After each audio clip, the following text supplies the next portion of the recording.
آپ کو بھی دیتے ہیں۔ میں جناب اسپیکر وزیر خزانہ صاحب سے بھی پہلے بھی ہم اس کو ڈسکس کر چکے ہیں، درخواست بھی کر چکے ہیں کہ جو فاٹا کے حوالے سے جب ان کا انضمام ہوا تھا خیبر پختونخوا کے اندر، تو اس وقت ان سے ایک وعدہ کیا گیا تھا کہ ہم آپ کو 10 سال میں اتنے ارب روپے دیں گے، اور فاٹا کے انضمام پر ہمارا موقف یا ان کا موقف اس سے قطع نظر کہ وہ لوگ انضمام کے حق میں تھے یا انضمام کے حق میں نہیں تھے، یہاں پر سیاسی جماعتوں کا موقف تمام پارلیمنٹ کو معلوم ہے۔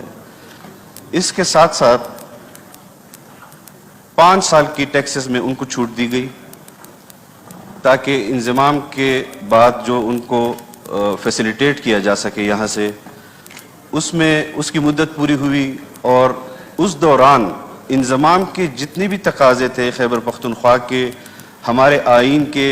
ہمارے قوانین کے کہ وہ فاٹا کے اندر لاگو ہوں گے، اس وقت تک بہت ساری چیزوں میں صنعتکاروں کو ٹیکس کی چھوٹ دی گئی تھی۔ لیکن بدقسمتی یہ ہے کہ ہمیں اس وقت فاٹا کے انضمام کے حوالے سے جو فضائل سنائے جاتے تھے کہ یہ ان کے بہترین مستقبل کے لیے ہے اور اس سے بہت خوشحالی آئے گی، خصوصاً فاٹا کے اندر، اس وقت بھی ہمارا مطالبہ تھا کہ فاٹا کے لوگوں کو فاٹا کے اندر آباد کرنے سے پہلے اس انضمام کو نہیں ہونا چاہیے، اور ان سے پوچھ کر اس فیصلے کو وہاں پر لاگو کرنا چاہیے کہ فاٹا کے لوگ کیا چاہتے ہیں۔ پھر 5 سال کی ٹیکس کی چھوٹ ہوئی، گزشتہ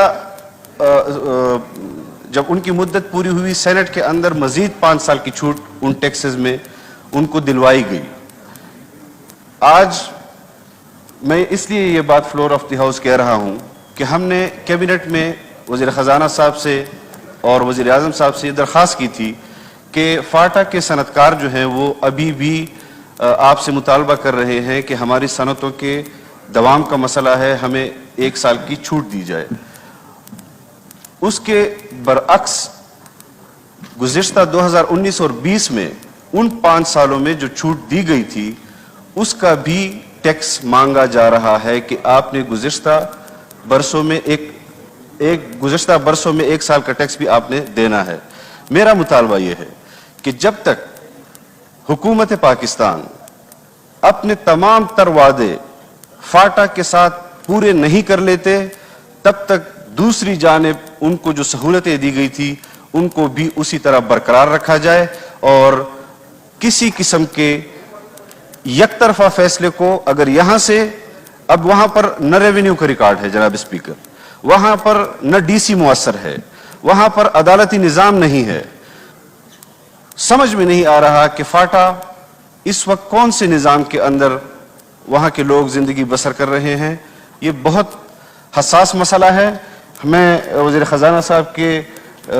معلومات میں، ان کے معلومات میں یہ پہلے بھی ہوں گی، لیکن اس پارلیمنٹ کو یہ فیصلہ کرنا ہوگا کہ وہ فاٹا کے لوگوں کو اس مشکل حالات میں، جب دہشت گردی ختم ہوئی اور ان کے مطابق جب 2018 میں میاں نواز شریف صاحب کی حکومت تھی، ہم اس صف میں تھے، آپ کے اتحادی تھے، ہمارا نقطہ نظر آپ سے الگ تھا۔ آج جب میاں شہباز شریف صاحب وزیر اعظم ہیں، ہم آپ کے اتحادی ہیں، ہمارا آج بھی فاٹا کے حوالے سے حکومتی اتحاد سے نقطہ نظر الگ ہے۔ آج تو 5 سال گزر جانے کے بعد فاٹا کے اندر وہ خوشحالی بھی آ گئی بقول ان لوگوں کے جو انضمام چاہتے تھے، تو پھر میرا مطالبہ یہ ہے اس پارلیمان سے کہ آج 5 سال کے بعد جب فاٹا کے لوگ خوشحالی کے اس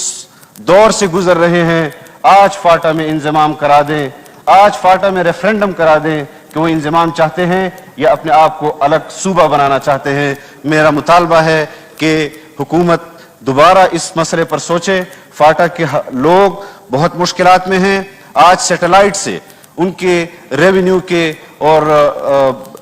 زمینوں کے مسائل جو ہیں وہ دیکھے جا رہے ہیں۔ چاہیے یہ کہ حکومت فاٹا کی سرزمین پر جا کر یہ تمام مسائل خود دیکھے اور خود جانے کہ وہاں کے لوگوں کی مشکلات کیا ہیں اور ان کا حل کیا ہے۔ ایک مسئلہ یہ ہے۔ دوسرا یہ ہے جناب اسپیکر کہ کل میری وزارت کے حوالے سے ایک ممبر صاحب نے یہاں پر بات کی میں نہیں چاہتا تھا، اور ایک مرتبہ پہلی بھی میرے پاس یہ بات آئی، لیکن چونکہ وہ اس فورم پر نہیں تھی تو میں نے اس کا جواب بھی مناسب نہیں سمجھا۔ کل انہوں نے فلور آف دی ہاؤس یہ بات کی، جہاں تک ریکروٹمنٹ کی بات ہے جناب اسپیکر، کراچی میں 1,00,000 نفوس پر ایک پوسٹ مین کام کر رہا تھا جب میں نے وزارت سنبھالی۔ 14 ماہ کے اندر ہم نے ریکروٹمنٹ کے حوالے سے فیصلے کیے، جو صورتحال چلتی رہی ہمارے سامنے وہ تمام چیزیں موجود ہیں، لیکن میں صرف اتنا کہنا چاہتا ہوں کہ جب ایک مرتبہ آپ نے تحریک استحقاق جمع کروا دی اور اس پر کمیٹی کے اندر ایک مسئلہ زیر بحث ہے، اور وہاں پر ایسا تو نہیں ہے کہ میں کوئی زبانی بات کہہ دوں گا یا کوئی اور زبانی بات کہہ دے گا، اس کمیٹی کا جو بھی فیصلہ آئے اس کو پارلیمنٹ میں ضرور لایا جائے تاکہ اس مسئلے کو سیاسی نہ بنایا جائے۔ یہ خالص انتظامی مسئلہ ہے، اور جو بھی اس میں سزاوار ہو، چاہے دعویٰ کرنے والا، اس کو بھی برملا معافی مانگنی چاہیے پھر، اور اگر کوئی غلطی کرنے والا ہے تو اس کو بھی سزا ضرور دینی چاہیے، کسی کو بھی رعایت انتظامی امور میں نہیں دینی چاہیے۔ اور اس کے ساتھ ساتھ میں اتنا بھی عرض کر دوں کہ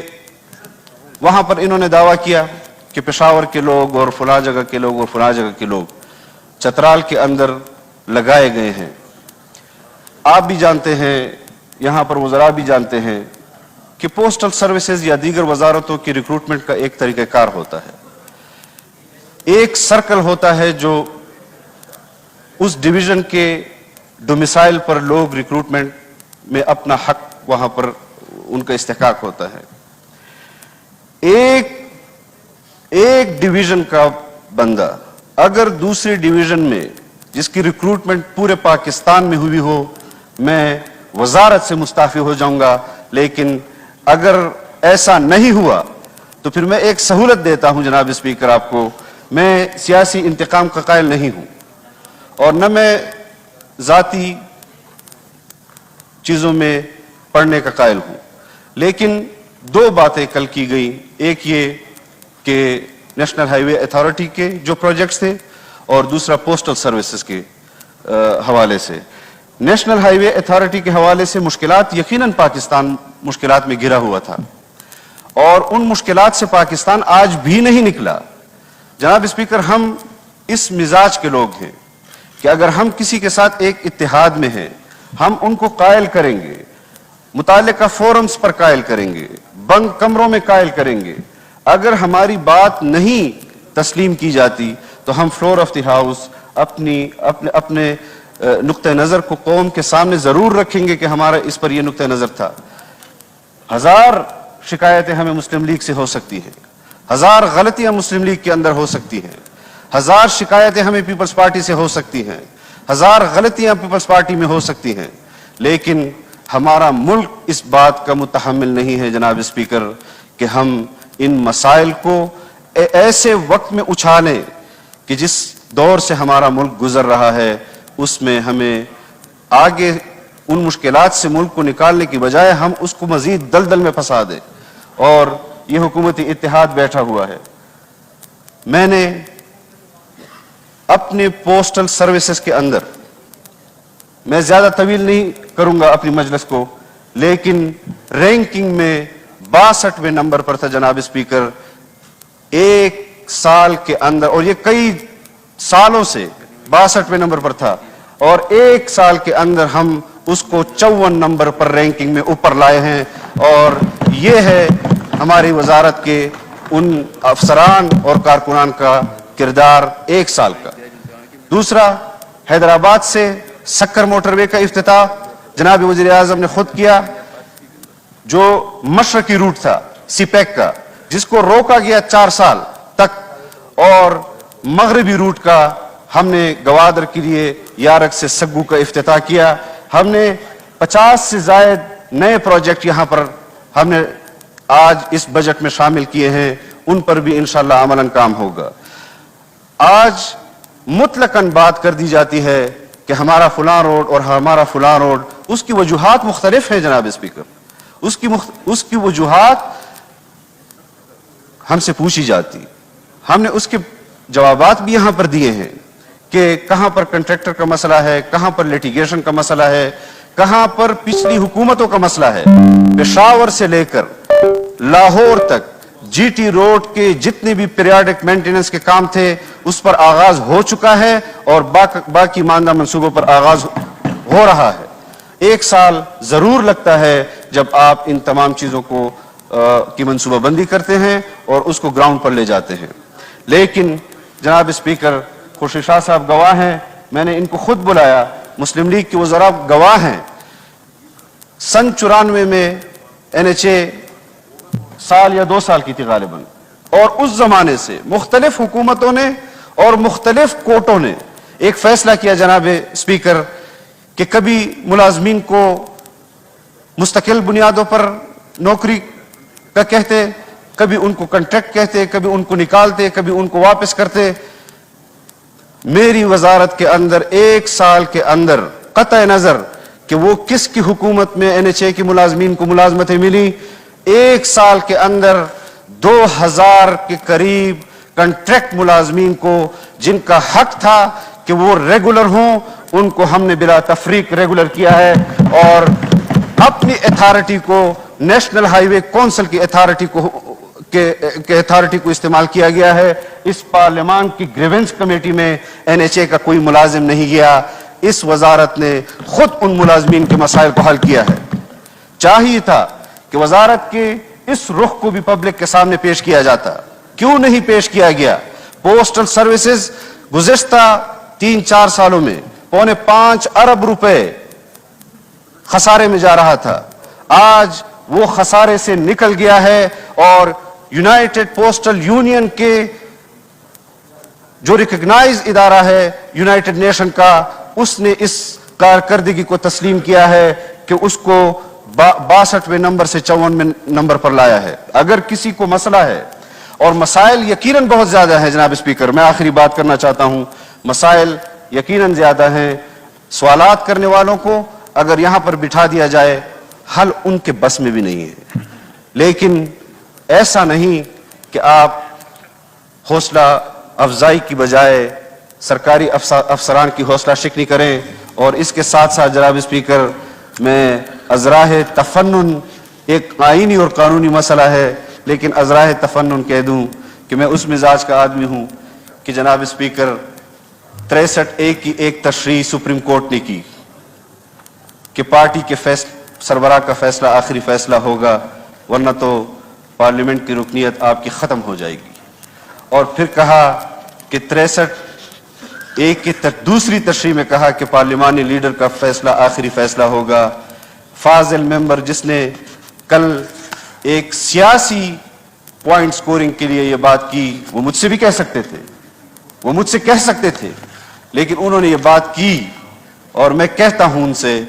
کہ یہ میرا مزاج نہیں ہے. ورنہ 63A کی پہلی تشریح کی زد میں بھی آپ آتے ہیں اور 63A کی دوسری تشریح کی زد میں بھی آپ آتے ہیں. پھر آپ فیصلہ کریں کہ وہ فاضل ممبر, اگر ہم سیاسی انتقام کی بات کرتے تو وہ آج آپ بتائیں کہ وہ پارلیمنٹ کے رکن رہ سکتے ہیں یا نہیں رہ سکتے. اور آج بھی فائنانس بل پر انہوں نے ووٹ کرنا ہے, تو پھر اس کے بعد بھی آپ فیصلہ کر لیں کہ کیا ان کی رکنیت اس پارلیمنٹ کی برقرار رہ سکتی ہے یا نہیں رہ سکتی. یہ بات میں اس لیے کر رہا ہوں جناب اسپیکر کہ ہم جمعیت علماء اسلام اس وزارت کو اس ملک کی امانت سمجھتی ہے. جہاں پر جائز تنقید ہوگی وہاں پر آپ کو جواب دیا جائے گا اور مطمئن کیا جائے گا. ہمارے لیے دعا کر سکتے ہیں تو ضرور کریں. ہمارے اوپر بے جا تنقید اور حوصلہ شکنی, یہ میری حوصلہ شکنی نہیں ہے, یہ اس ادارے کی حوصلہ شکنی ہے کہ جہاں پر ایک پوسٹ مین 1,00,000 لوگوں کو سروسز دے رہا تھا, اور آج اگر اس پوسٹل سروسز کو مین پاور دی جا رہی ہے تو ان کو اگر کہیں پر کوئی مسئلہ ہے تو اس کو متعلقہ فورمز میں اٹھائیں, اور وزارت کے قلمدان جن کے پاس ہے, حکومت اور افسران, انشاءاللہ وہ آپ کی اس تشنگی کو پورا کریں گے. میں انہی الفاظ کے ساتھ آج اس پر اجازت چاہوں گا, اور مستقل طور پر انشاءاللہ مواصلات کی وزارت کے حوالے سے عید کے بعد جب آپ اجلاس بلائیں گے تو